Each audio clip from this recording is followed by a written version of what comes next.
What up, WeHo? This 4th of July, America turns 242 years old, which makes it 2 years younger than John Bolton's mustache. Welcome to WeHoTV News.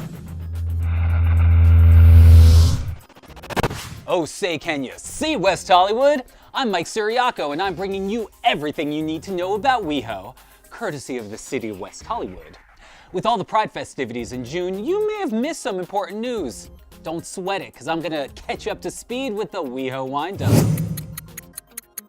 Let's put 30 seconds on the clock. June gloom was briefly interrupted by some stormy weather. West Hollywood experienced the fiercest sunset trip since the days of Jimi Hendrix. The annual Dyke March got the Pride weekend ball rolling. Oh, I'm sorry, that came off wrong. I meant to say the annual Dyke March got the Pride weekend bikes rolling. Much better. Summer Sounds hosted the sassiest mariachis this side of Aaron Schlossberg's apartment, and the State of the City engaged in a conversation with WeHo businesses. Any questions? Yes, Romy and/or Michelle. Do you have some sort of businesswoman special? Now let's slide out of our pantsuits and into these news briefs. On June 2nd, the city of West Hollywood hosted its 4th annual WeHo Pride tennis tournament, which included open singles, doubles, and even same-sex couples matches. You hear that, Mary and Luigi? You don't have to pretend to be brothers anymore. The mustaches were kind of a giveaway. Also on June 2nd was the launch of Sunset Trip, the Sunset Strip's free weekend nighttime ride, which runs parallel to Santa Monica Boulevard's WeHo Pickup. It's like the Cabo Cantina and Fiesta Cantina of public transit. Over the weekend of June 9th, LGBT culture was celebrated with this year's LA Pride Festival and Parade, which attracted tens of thousands of celebrants and 7 angry homophobes. Enjoy your involuntary celibacy! On June 20th, a free legal clinic was held where advocates helped clear criminal records or reduce some nonviolent felonies to misdemeanors for offenses including trespassing, marijuana, and sex work. In similar news, I attended a free legal clinic for 3 reasons. And finally, on June 25th, the City of West Hollywood and its Historic Preservation Commission hosted a walking tour of WeHo's eclectic architecture. So yes, missing persons, some people do in fact walk in LA. And for our younger audience members who don't know what missing persons is, ask your grandparents. While you do that, I'll be changing out of these news briefs. Over the weekend of June 9th, West Hollywood celebrated LA Pride, which commemorates the Stonewall riots. For all the little gabies in the audience, the Stonewall riots are arguably the most important LGBT rights event of the 20th century. During the last weekend in June of 1969, the homophobic NYPD raided the West Village gay bar Stonewall, resulting in several days of violent protests pitting the police against an abused and angry queer community. Coverage of the riots by mainstream publications, such as the New York Times, permanently pushed LGBT culture out of the closet and into the spotlight. When it comes to Stonewall, the first name that pops into people's minds is Marsha P. Johnson, the trans activist who was credited with shattering the windshield of a cop car with a brick. But Marsha wasn't the only fierce female fighting for LGBT rights that weekend. In fact, many credit the incitement of the riots to Stormé de Larvere, a biracial butch lesbian who was nicknamed the Rosa Parks of the gay community. According to some eyewitnesses, after the raid, Stormé was roughly escorted from the bar to a police wagon, and she escaped repeatedly, fighting with at least 4 officers. After announcing that her handcuffs were too tight, an officer clubbed her on the head with a baton, and even as she was bleeding from the head, she continued to fight back against the abusive police. After an officer picked her up and hurled her into a police wagon, the crowd erupted into a mob, sparking the historic Stonewall riots. It should be noted that Stormé considered the term riot misleading, saying, quote, "It was a rebellion, it was an uprising, it was a civil rights disobedience. It wasn't no damn riot." Now, I'm not saying Stormé's contribution to Stonewall was more important than Marsha's or vice versa. In fact, no single person is responsible for Stonewall. It was a group endeavor that included gays, lesbians, bisexuals, trans, drag queens, hustlers, and even straight allies. representatives from across queer culture participated, which is the very definition of democracy.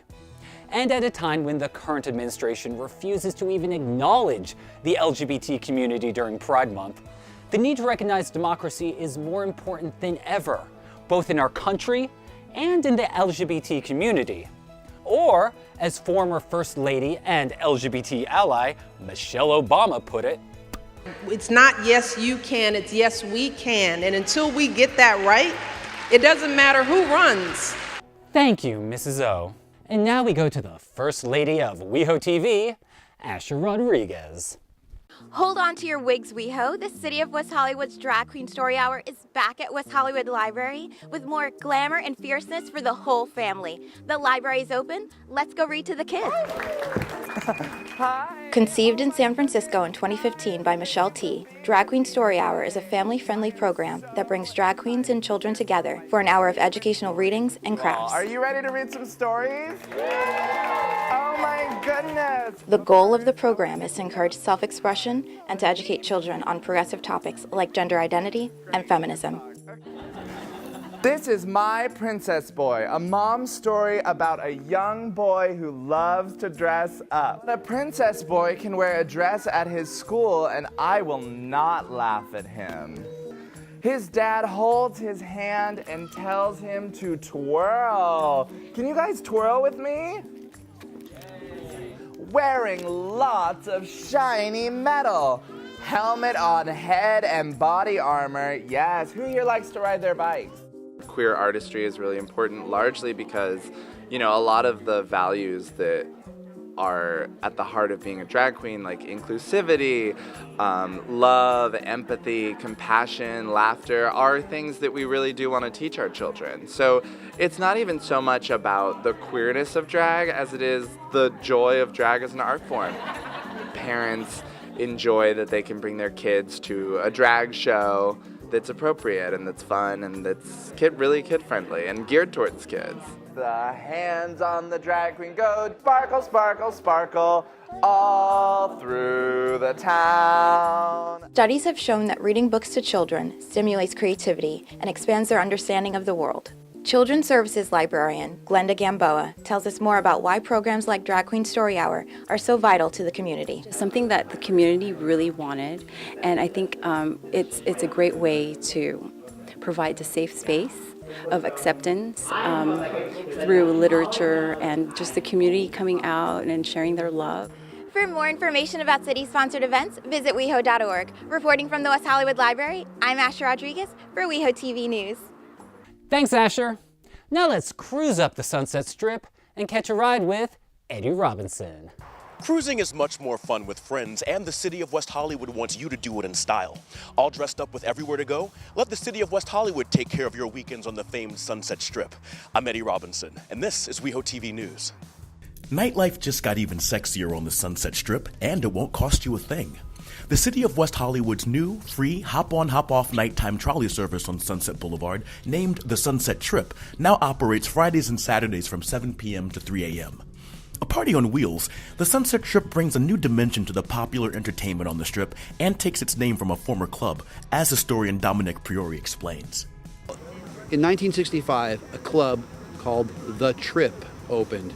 And the police closed it down after about 5 or 6 nights because there was whips and craziness and light shows and all this stuff going on. It was really ahead of its time. The Sunset Trip runs every 15 minutes, makes 24 stops along Sunset Boulevard, and also meets up with the City of West Hollywood's Santa Monica Boulevard weekend trolley, the Pickup, on San Vicente and on Fairfax.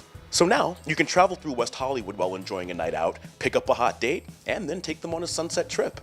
That's awesome. I think it's really convenient and good for folks that want to go out on the weekend but don't necessarily want to drive.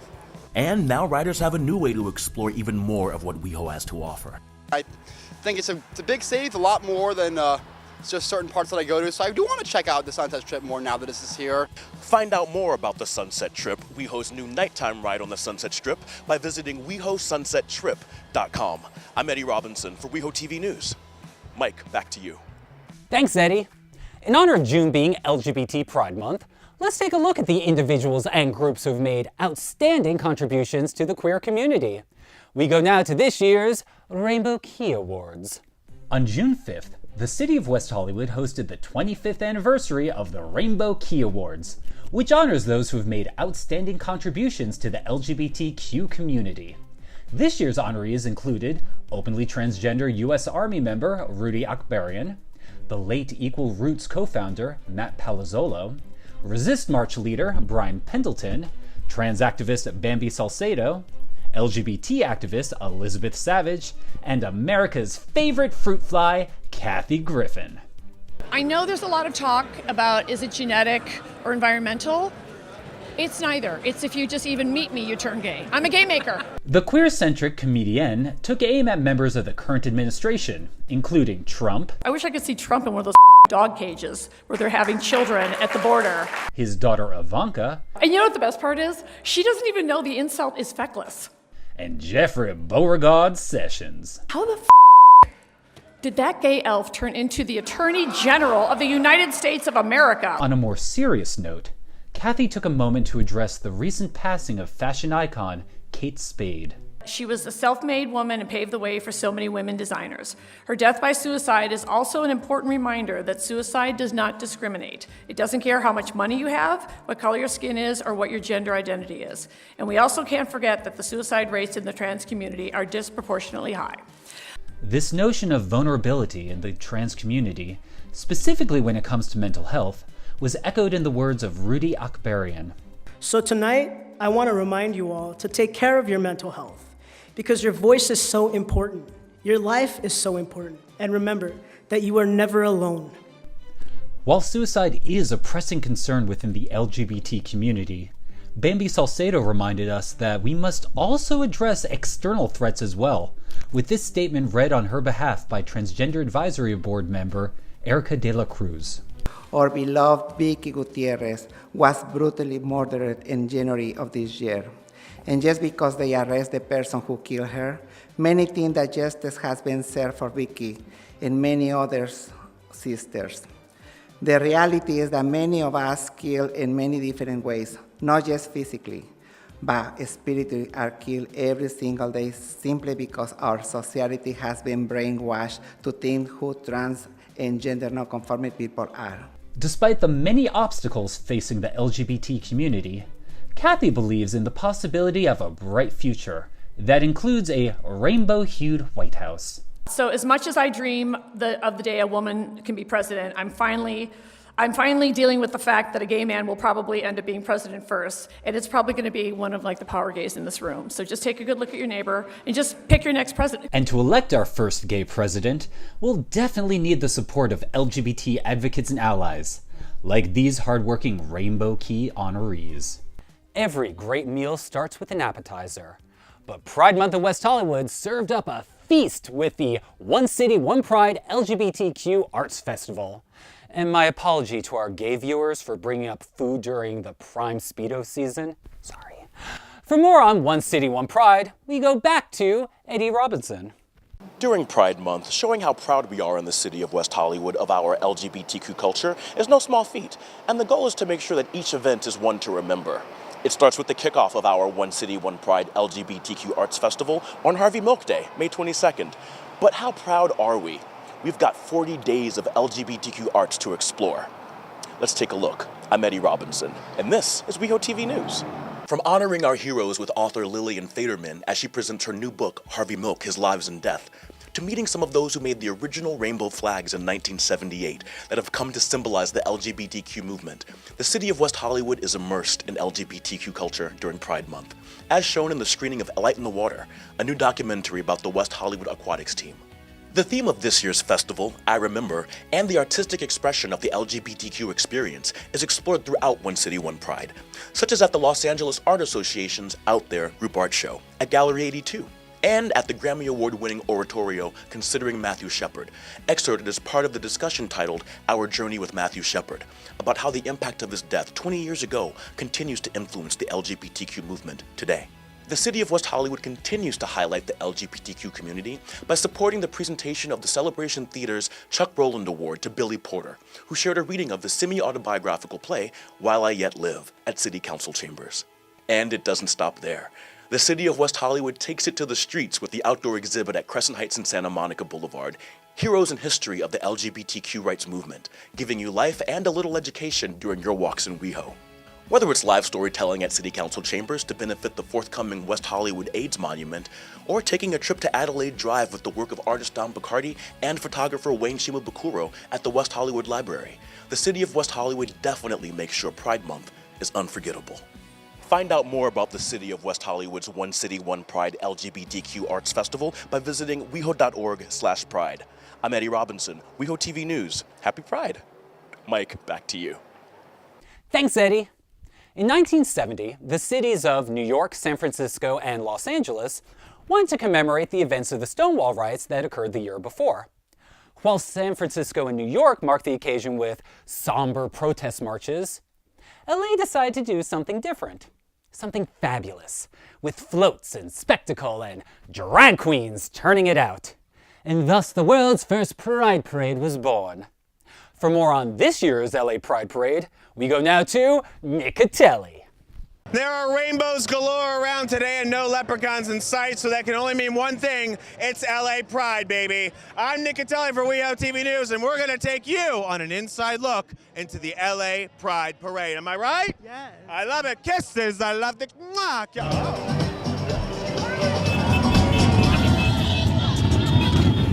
We are all about inclusion. The theme of our float today is a seat for everybody.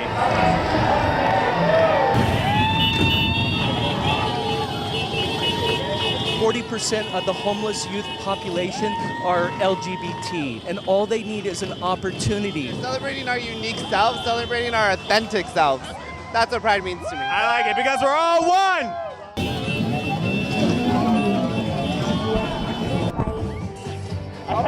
I can't get that high. Pride means being free, being able to love yourself and love everybody else. Be proud of yourself. It's the most exciting thing in the world. I look forward to it every year. Oh my gosh, it's amazing. Pride, baby!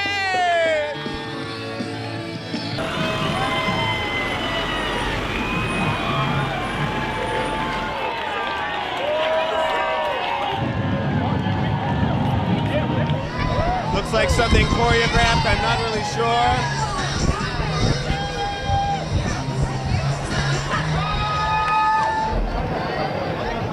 There's a big glitter explosion. Is this guy working out or is he in the parade? We're not really sure. Guys, what's your favorite float you've seen so far? The drag queen one. The drag by far. It's a place where I can be myself. Pride is West Hollywood. Quality, family, everything. Out and proud. I like it. Out, proud, take it, love it, baby. My favorite part about Pride is probably seeing all the crowds, seeing how happy they're getting, seeing how everyone's celebrating Pride Month in West Hollywood. Nothing better. And as the floats take to the streets, we're reminded that Pride, LA Pride, stands for equality, acceptance, and inclusion. Again, I'm Nick Tyler, WeHoTV News. I'm gonna go walk the parade and act like I'm somebody famous, so let's see if I can sign some autographs. Huh? Thanks, Nick. While he hit up the parade, I checked out the LA Pride Festival to see the sights and quiz the participants on some Pride trivia for this month's Mic Drop.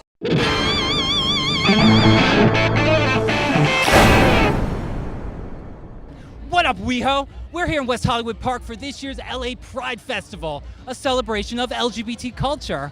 We're gonna hit up some party peeps and test them on some WeHo-based Pride trivia. Eyes up front, kids, because class is in session.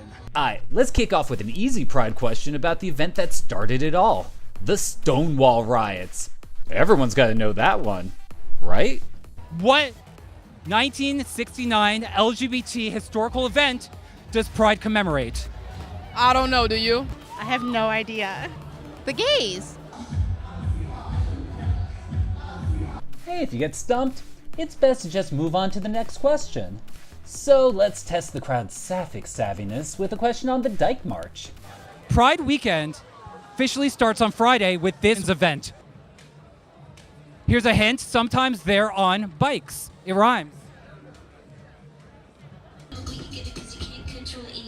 They're sometimes on bikes. The Dyke Parade. Dyke Day? Looks like we're gonna need to bring in a tutor. Class, meet your new Pride professor, comedian and iconic Mean Girls star Daniel Franzese. So, Pride Weekend always starts on a Friday with what event? The Dyke March. Yeah! Thanks, Teach. Hey, maybe you can help us out with that other brain buster. Pride commemorates what 1969 historical event? The Stonewall Riots. Yes! All right, class, hands up. Who else knows this one? Stonewall, wasn't it? Yes, it was. Oh, Stonewall. Stonewall? Yes, yes, you got it. Who made this possible today was a black trans woman. It's your life. It commemorates when Marsha threw a brick. Anyone else? Yes, you, British exchange student in the back. Stonewall. Yes! I'm from Manchester, so I know. Correct! And this isn't even your home country.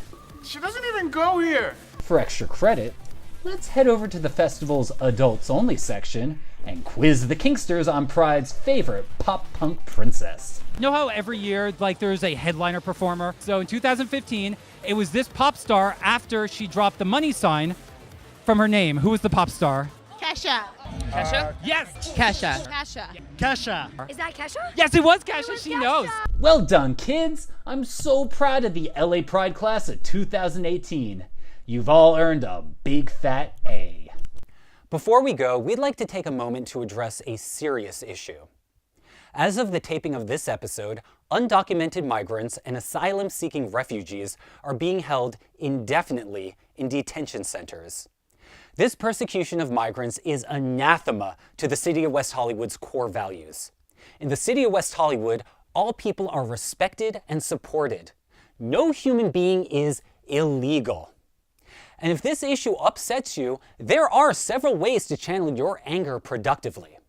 Call your representatives and voice your opinion. Attend protests. Donate to legal funds that represent immigrant cases. And be sure to register to vote now if you haven't already done so you can participate in the November 6th election. We'll be back next month with more news, noise, and nonsense. Until then, keep it cute, WeHo.